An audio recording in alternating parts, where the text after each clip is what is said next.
In the previous Soul Eater novel video, I covered chapter 12, which covered Tir travelling to the village of the dwarves, the destruction of the village of the elves, and the return of Humphrey and Sanchez.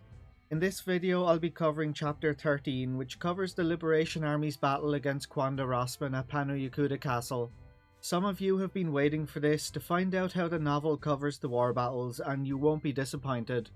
As always, I'll be doing no editing on these videos covering the novels. If a picture appears in the book, I'll put it up on screen while talking about that scene, but aside from that, treat these videos on the novels as an audio experience. Chapter 13 Great Battle. At Tir's orders, the Liberation Army began to move.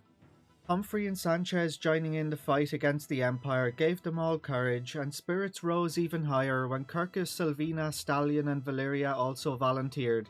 Nevertheless, the fact that Kwanda Rosman had completed the Burning Mirror was a cause for great unease as the battle drew nearer.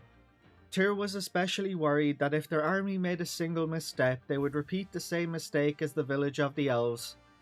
Valeria made a suggestion to Matthew. She told him that General Kwanda sends out a patrol to check the surrounding area once every 3 days.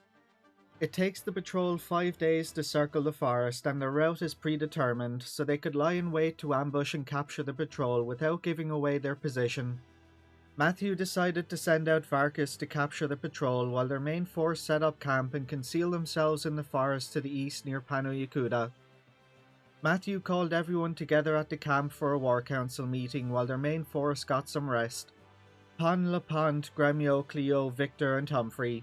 These brave leaders of the Liberation Army met with Matthew and Tir along with Valeria and Kirkus.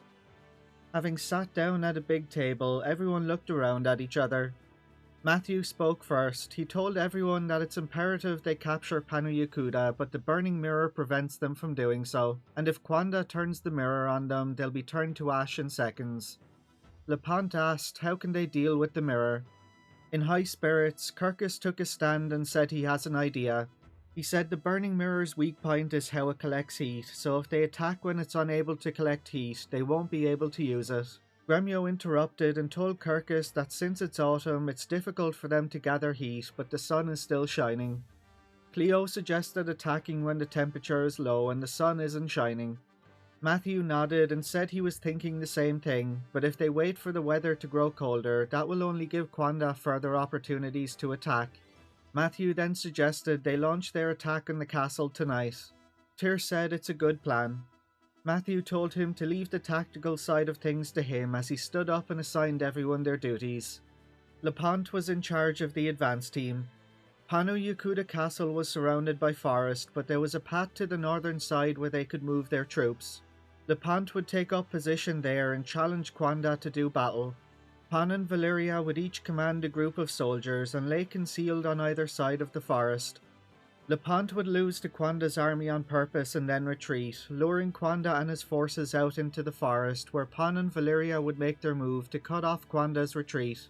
Humphrey would act as commander of another group, playing things by ear and acting as needed as the plan unfolded. Lepant told Matthew it was a splendid plan, but Kirkus hadn't been assigned a role and his expression grew stormy. He said to Matthew he wants to help too. Matthew didn't sugarcoat his answer. He told Kirkus he's grateful he wants to help, but he's of no use in this battle. Kirkus shouted, "Why not?" Tir was bewildered by Matthew's words and asked him why can't they use Kirkus in the battle. Matthew placed both of his hands upon the table and stared at Tir. He reminded Tir of their conversation before he departed the castle that Kwanda isn't a man prone to senseless slaughter. With his voice filled with grief, Kirkus asked Matthew how could he say that after Kwanda just used the Burning Mirror to destroy his entire village. Holding Kirkus's gaze, Matthew responded he understands how Kirkus feels, but grudges have no place in this battle. They intend to capture General Kwanda alive to find out what drove him to this atrocious act, whether it was by order of the Emperor or by his own design, and they must first establish that before taking any further action. Kirkus quietly responded he understands. He said words are not enough to describe how much he hates Kwanda, but he's a member of the Liberation Army, so if the orders are to capture Kwanda alive, he'll abide by those orders. Matthew bowed his head and said those were the words he's been waiting to hear. He told Kirkus he'll assign 500 archers to him, that he's to accompany Valeria in battle and let loose volleys of arrows immediately after they cut off Kwanda's retreat. With his spirits back at full force, Kirkus replied, "Yes, sir." They wrapped up the war council after finishing assigning everyone their roles. Cleo and Gremio's units would protect the rear, and Victor's unit would stay with Matthew on standby. The camp burst into activity. The soldiers were pumped for the upcoming battle. This was Tir's first campaign, and energy coursed through his veins. Night fell at long last, a pervasive chill invading the forest. To avoid detection by Kwanda's army, they lit no fires in the camp. Under the cover of night, the troop of foot soldiers led by Pan left the camp first. Then went Valeria's cavalry unit and Kirkus's archers. Once the night had worn on, Humphrey's raiding party and Lepant leading the main body of soldiers also left the camp. Lepant marched his troops to the front gate of Pannu Yakuta and demanded that Kwanda show himself to pay for his crimes. If the impressive formation advancing out into the field with blazing torches was any indication, Kwanda Rosman was also preparing for battle. Braziers burned here and there, and on the other side of the sturdy stone walls of the castle, the neighs of horses could be heard. Lepant taunted Kwanda, shouting into the castle, asking him if he's pissing himself in bed, scared shitless that they've come to face him. The men under Lepant's command erupted into laughter. No longer able to endure the insults, Kwanda appeared above the gate of the castle and asked Lepant who he thinks he is causing a ruckus at his castle. Lepant continued unleashing his torrent of abuse upon the unflinching Kwanda. Matthew's strategy was to turn Kwanda's quick temper against him and lure him out of the castle. Lepant called Kwanda a cruel demon for exterminating the elves. He introduced himself as Lepant of Kuan, a commander of the Liberation Army, and said the autumn breeze carried the ghosts of the elves to his doorstep, that they come bearing the grudge of the elves and they will defeat him. Kwanda dismissed them as nothing more than rebels and thanked them for saving him the trouble of tracking them down, as he'd been meaning to squash them like bugs for some time. He let out a roar as he descended the stairs. The castle gates opened with a grating sound. Kwanda was framed by the gates for a moment, astride his horse with his battle axe at his side. Without waiting for his regiment, Kwanda leapt through the gates alone and said to Lepant that you Kuan bumpkins will help him clean the rust off his axe. Lepant shouted back and called Kwanda a bastard, saying he'll make him beg the elves for forgiveness. The two men collided with the force of a lightning bolt. The flames glinted from their raised blades as they duelled, the sound of their clashing blades echoing in the night. Weaving through Kwanda's assault, Lepant lunged with his blade, stabbing it towards Kwanda's flank, but Korinji was repelled, ricocheting off Kwanda's armour. Kwanda wasn't even scratched. Kwanda called Lepant a fool. He told him his armour was forged by the dwarves and his dull blade couldn't even hope to dent it. Kwanda raised his battle axe. Flustered, Lepant turned his blade to the side and it bit into the handle of Kwanda's axe, halting the blow. Lepant was hit by the full weight of the battle axe, coupled with Kwanda's physical strength. He managed to somehow stop the blade of the axe, but his horse couldn't bear the weight and abruptly dropped to its knees. Perceiving he was at a disadvantage, Lepant's unit surged forward. In response, Kwanda's soldiers charged. The two sides clashed and erupted into chaos. The soldiers' roars, screams, and the pounding of horses' hooves filled the grasslands. Lepant called out to his soldiers, ordering them to retreat, and Kwanda tauntingly asked him if he's running away. Lepant's unit retreated from battle, fighting as they withdrew. Kwanda's assault had left many soldiers injured, and now the only thing they could do was believe Matthew's plan would work. Lepant's unit retreated down the path that ran through the forest. Kwanda's large force followed them right in, their torches blazing. Valeria's voice could then be heard shouting at Kwanda from the forest, telling him he committed a grave crime by burning the elves' sacred forest to the ground. Valeria's cavalry then charged out of the forest to Kwanda's right. At the same moment, Pan's infantry came rushing out of the forest to the left. Valeria and Pan attacked the two units at the rear of Kwanda's forces, but Kwanda had been chasing Lepant so eagerly that he didn't even seem to realize he'd been ambushed.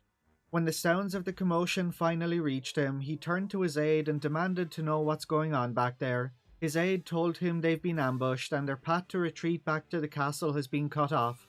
Surprised, Kwanda turned back to break through the enemy ranks. Lepant knew as soon as Kwanda turned away from him that Valeria and Pan had launched their attacks.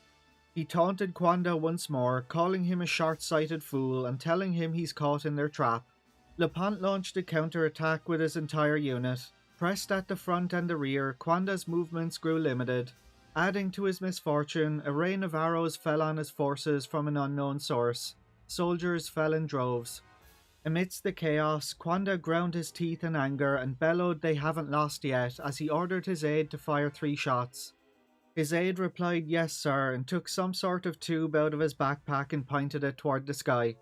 3 balls of fire shot out of the tube and into the black night sky, turning the sky white in their brilliance. As Tir and Matthew were leading their unit towards the tail end of LePant's forces, Tir stared up at the flashes in the dark sky and asked Matthew, "What are those lights?" Matthew groaned and said he expected no less from Kwanda Rosman. Victor snorted as he led his horse beside Matthew and asked him to explain. Matthew told him that those flares are a type of signal used by the Imperial Army, and the number of flares determines the meaning. 1 flare is an order to advance, while 2 indicates standby. Cleo asked what 3 flares means. Matthew replied that 3 flares is a call for reinforcements. Valeria, who had been winning on Kwanda's flank, stared in dismay as soldiers poured out of the open castle gates. Kwanda had more soldiers than she expected. As Kwanda's reinforcements advanced on them from behind, Pan asked Valeria to take care of the reinforcements while he continues the attack on Kwanda's flank. Valeria and Pan quickly reorganized their troops and clashed with the Imperial Army forces. However, now Pan and Valeria's 2 units were trapped between Kwanda's forces returning to the castle and his reinforcements advancing from the castle. Pan groaned that these bastards don't let up.